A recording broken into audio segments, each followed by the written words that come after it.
Hello there, and welcome to a slightly delayed Sheffield United Way preview. I hope everyone is doing very, very well out there. It's my fault. I got stuck in a massive traffic jam on the way home, but less about me and more about the game. So it's a 3 p.m. kickoff. It's at the Cardiff City Stadium. Very original. And you've probably guessed already who we're playing. Cardiff City, obviously, away. So the Blades can go 8th with a win on Saturday. This is the last Saturday 3 p.m. fixture until the 15th of January away to Derby. That is crazy. Obviously, it's Christmas time, it's New Year. There's lots and lots of games coming thick and fast. So tomorrow's game is not on TV at all, unless you live abroad, and then you can watch it live on SUTV. And on a completely unrelated subject, you can sign up to NordVPN and get 72% off by visiting www.nordvpn/TSUW. Sorry, nordvpn.com/TSUW. But before I bring in the elusive Bobby in the foreground, because again, Hal is not here. He's leaving us to run the show as we do. Before we bring him in, we've been blessed as Sky Bet EFL Rewards will be sponsoring our preview show throughout December on the Sheffield United Way. So buckle up and get ready for me to make your lives a little bit better. So during December, Sky Bet EFL Rewards are giving you a chance to win a boatload of prizes this December for free. Absolutely free. We're not selling you anything. This is free. So I'll quickly go through some of the prizes. So you can win Football Manager 22 codes. You can win Puma EFL match balls. And you can even win the cost of a season ticket. So, yeah, we all want season tickets to be a lot cheaper, don't we? And all you need to do is download the EFL Rewards app and play their predictor game. And you get a chance to win by getting the most correct results. Now, that's results, not scoreline, because that's where I always struggled for me in Super 6, getting kind of those 3-1s and those 2-0s and stuff like that. These are just results, so it's home win, away win, draw. That's all it is. I've already downloaded it. I should have really showed you. I've already downloaded it. It's there. And I've already done the predictor game. So I'm going to bring Bobby in a second, and we can have a little chat about our predictions. So join up. The link is in the description right now of YouTube and Facebook. See if you can beat me. So yeah, download it's in the link in the description. Use that link because that links to us, and then people will be told that we've sent you there. So shall we bring Bobby in? Do you want to bring yourself in, Bobby? There we go. And I'm here. Here we are, back for another preview. Back for another preview. I'm sorry, mate. You've been waiting there since 7 o'clock, haven't you? I know. Yeah, I'm literally hour just sat in the stream, practicing all my lines, and this man's just stuck in northern traffic. I know. Make sure you don't mess up anything then tonight if you've been practicing your lines for an hour and 10 minutes. I've dug myself a hole there, haven't I? Shall we go through some of tomorrow's fixtures? Yes, absolutely. And I'll tell you exactly the teams that I've gone for in my predictor for the EFL Rewards. Let's do it. Starting with a 12:30 kickoff tomorrow. Coventry, West Brom. Big game. Coventry, West Brom. I've gone for West Brom, an away win. They're not doing amazingly, West Brom, but I think they've got enough just to pip Coventry. We saw Coventry recently, and I don't think they were that good. Anyway, next one. True. Bristol City, Derby County. I've gone Derby County away win. They've done well this season, Derby. Not bad. Obviously, the big one, Cardiff City, Sheffield United. Oh, obviously, I had to go Sheffield United. I couldn't. There's no way I couldn't not. Reading, Hull City. I went Hull City. Hull have won loads of games recently. Interesting. Hull are not far behind us. They've done amazingly. They have done very well. Their goalkeeper's been top at the moment. Nathan Baxter, what a player.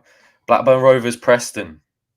I went for a draw. However, I think that I might, if I could go back and change it, I think I might go Blackburn. Yeah, true. Interesting. Barnsley, Huddersfield.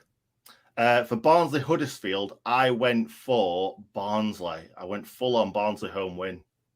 Nice. Millwall, Birmingham.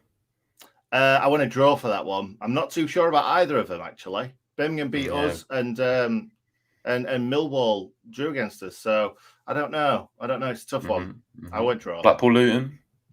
Blackpool all day long. I like it. Middlesbrough Swansea. I went Middlesbrough for the Chris Wilder effect. They've just won the first game, so yeah, it's got to be. We all love him, don't we? Nottingham Forest, Peterborough. Forest, 100%. And finally, QPR, Stoke City. QPR have been brilliant this season. So yeah, it's so easy to go home when, though, isn't it, with things like this? Yeah, exactly. But yeah, top app. I have it downloaded myself, so make sure you do it as well. All them prizes are splendid.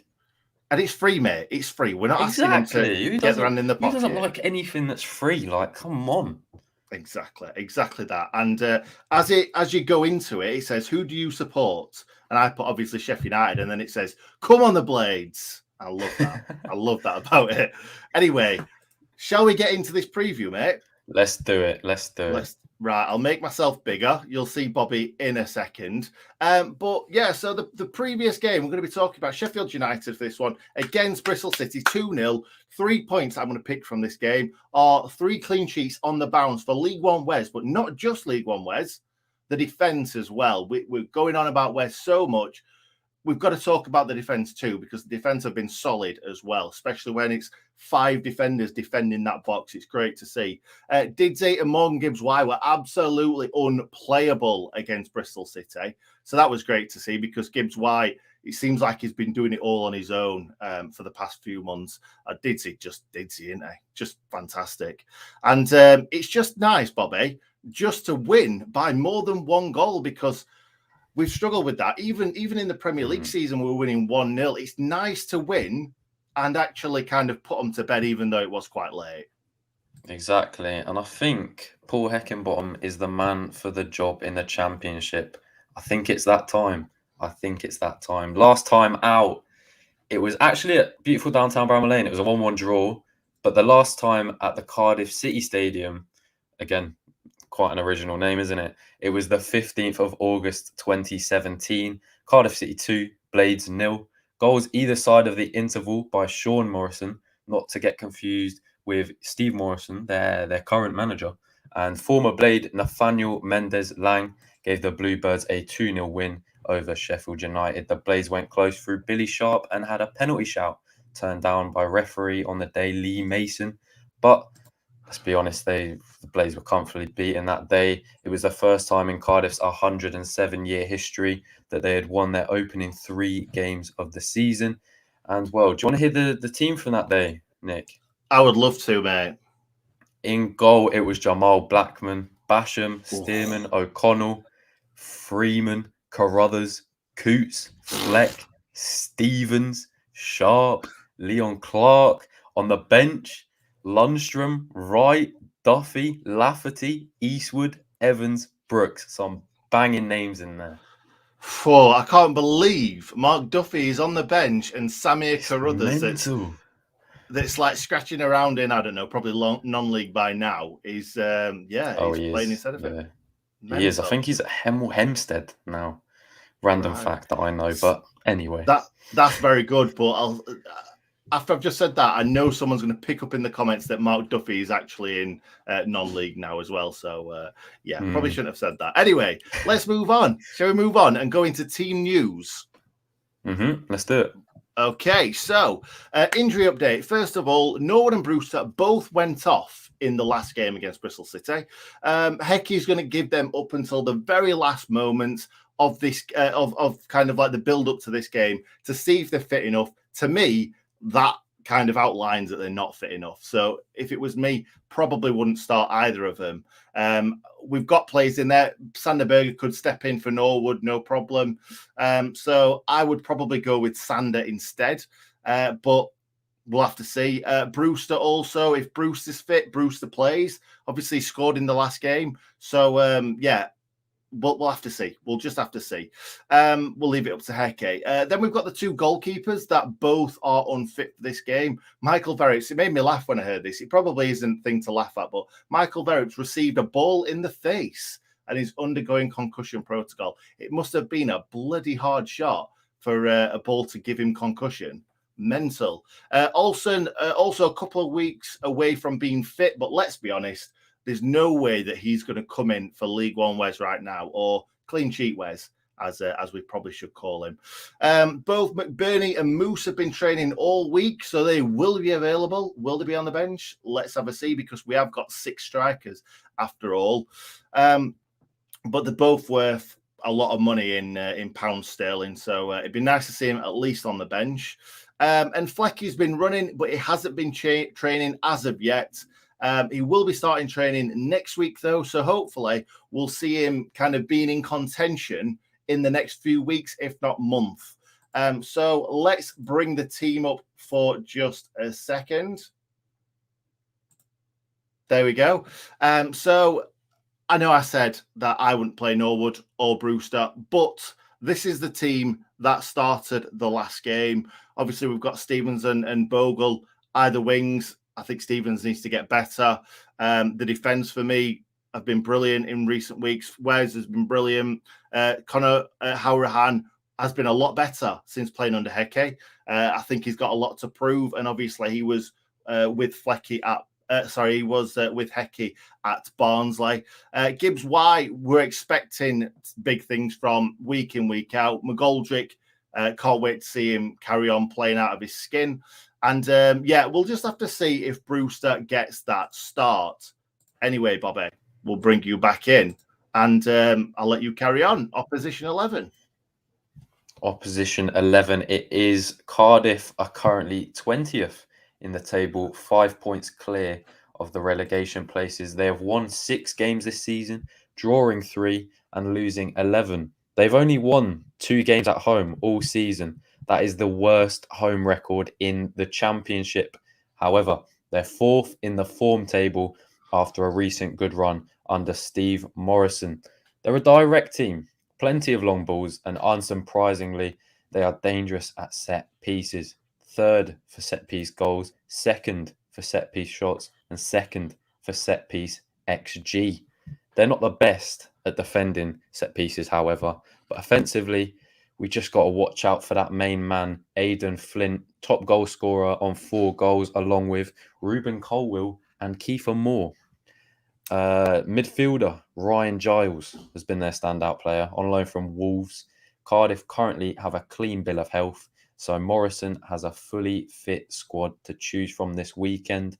My predicted 11, I'm going with Smithies, McGuinness, Flint, Nelson, the absolutely cracking name of Vokes, Pack, Giles, Harris, Colwill, and Kiefer Moore up top. Do you reckon it's pronounced I don't really. What do you even do there? I should know this because recently on FIFA I had him in a silver team, and I've been hearing his name constantly from the commentators, and I still can't remember what it is. I think it's a cracking name. It's a cracking name. Perry. His first name's Perry. I do know that. Perry. Let's call him Perry then. Let's call him Perry. Pezza. Little Pezza. Pezza the boy. Pezza the boy. So, score prediction, mate. I'll let you go again. Yeah. See, I've been doing decent recently. I got that 1-0 win against Reading. Okay, I said 2-1. Can I just say, last game, we went in between. So I went 1-0. So I got the Bristol City one. Bristol City score, you got the Blade score. So between us, true, legends, true.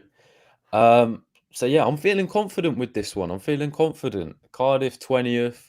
Okay, they might be good at set pieces, but I think Sheffield United, ball on the deck, I reckon, just got to be better than them. Surely, I'm going with a 2-0 win.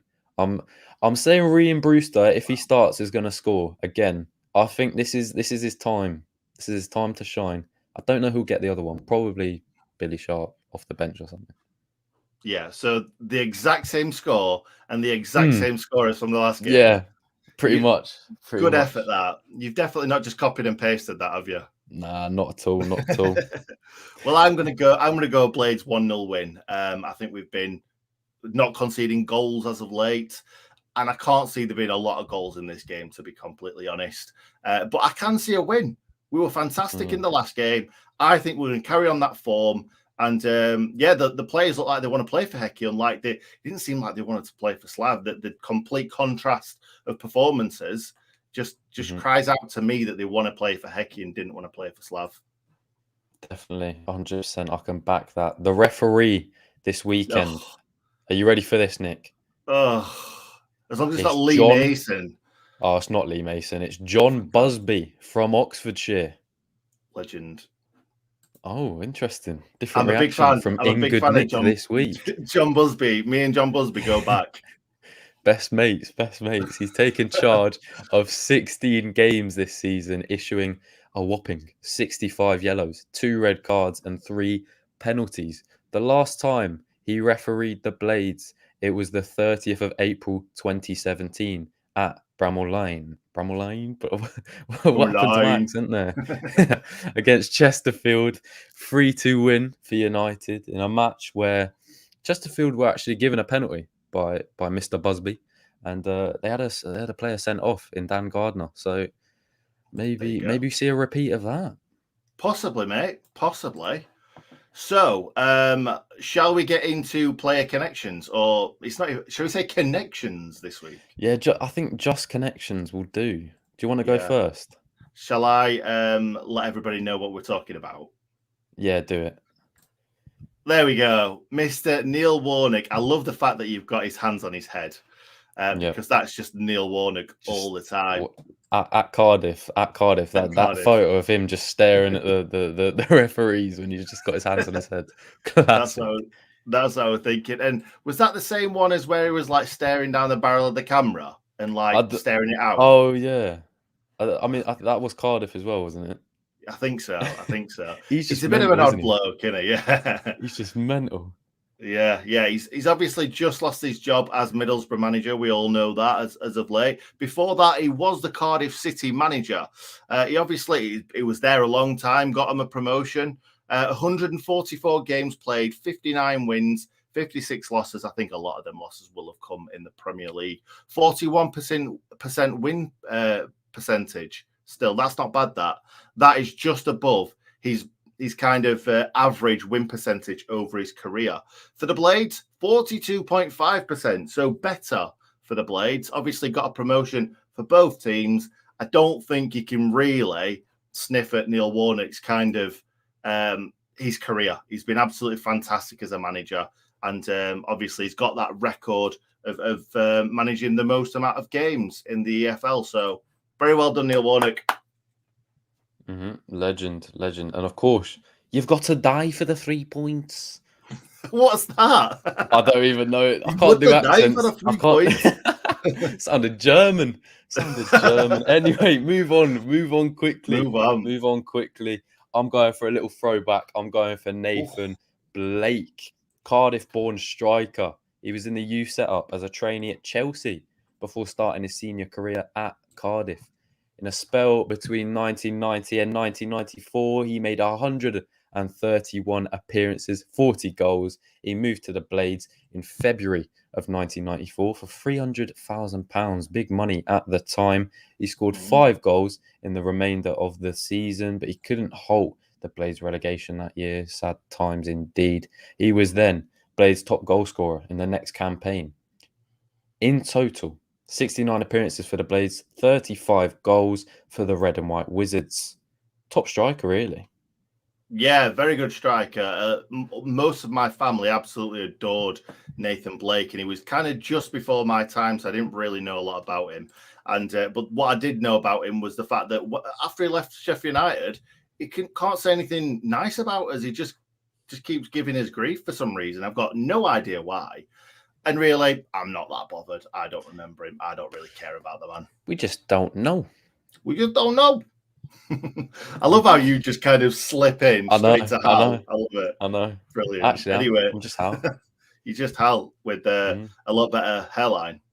Yeah, true. Well, actually, we don't know because your hair's just all over everywhere, isn't it? And you will never know. We'll never know. Anyway, what we will know is that Ravel Morrison played for both Sheffield United and Cardiff City. The reason why I picked Ravel, obviously, he only played 1 game for us, and I think that was the one where he came off the bench, either Leicester or or Southampton, one of those games at the start of the Premier League season. But I was expecting a little bit more from him. And I think that if he'd have stayed for one more season, we might have seen him in that really, really poor Premier League season, because we know how bad we were. We'd have probably thrown him in to see if he were any good. But actually, the main reason why I picked him is because for Cardiff, I think that was kind of one of those moves that could have been the perfect one for him, because obviously he was remembered at Man United as this fantastic footballer, better than Pogba, better than Lingard, better than all these good players. He ended up going to West Ham, 18 games, 3 goals. They sent him out on loan to Birmingham, QPR, and then Cardiff. The one before, when he went to QPR, he scored 6 goals in 15 games, which is pretty damn good. And then at Cardiff, 7 games, no goals. Then they shipped him off to Lazio, and then that's where it all started to go wrong for him. But still a good player, still playing for Derby. They seem to like him. And I think if we'd have kept him and he's still been on the books now, he might have had a game this season too. Definitely. I think when he was a youngster, like he was meant to be the next thing. But I think currently Championship level is where his level's at, and good luck to him, because we all love Ravel Morrison, don't we? I tell you what, Yeah, I don't dislike him, because I watched a podcast on, I think it was like Rio Ferdinand's channel or something, and he had some really, really nice things to say about Chris Wilder, about all the lads. He said the reason why he didn't get a game is because he literally couldn't get in because they were so good. So we've got no bad words to say about him anyway. Yeah, exactly. There we go. My last one, I'm going for John Brayford. The beard. Still playing at the age of 33 for Burton Albion, alongside Daniel Jebison. That man Jebbo joined the Bluebirds in 2013, making 26 appearances. Didn't score a goal, unfortunately. In 2014, in this spell, he would secure a loan to beautiful downtown Bramall Lane, making 15 appearances with 1 goal. Sheffield United had hoped to re-sign Brayford in that summer transfer window. However, Cardiff City manager at the time, Ole Gunnar Solskjaer, insisted that he wanted to give Brayford a chance in the first team following his successful loan. In January 2015, he signed for the Blades permanently. 44 appearances, 2 goals in a spell lasting from 2015 to 2017. And of course, you can watch and listen to the Sheff United Way podcast with John Brayford, of course. Top lad, wasn't he? He was a top lad. And do you know who else is a top lad? You threading that in there. Had to slip that little cheeky plug in. Nice little bit of promo there. And I think we're done, Bobby. 22 minutes. Absolutely smashed it. Not bad. Not bad at all. So, guys, we're not doing a watch-along tomorrow, obviously, because the game you can't watch. So, come and check back for my match reaction after the game. Come and see me. I'll tell you what happened in the game, and let me know in the comments what you thought of the game. Thank you very much for watching. Thank you, Bobby, for being here as always. No problem at all. Loved it. Nice one. And we will see you next time.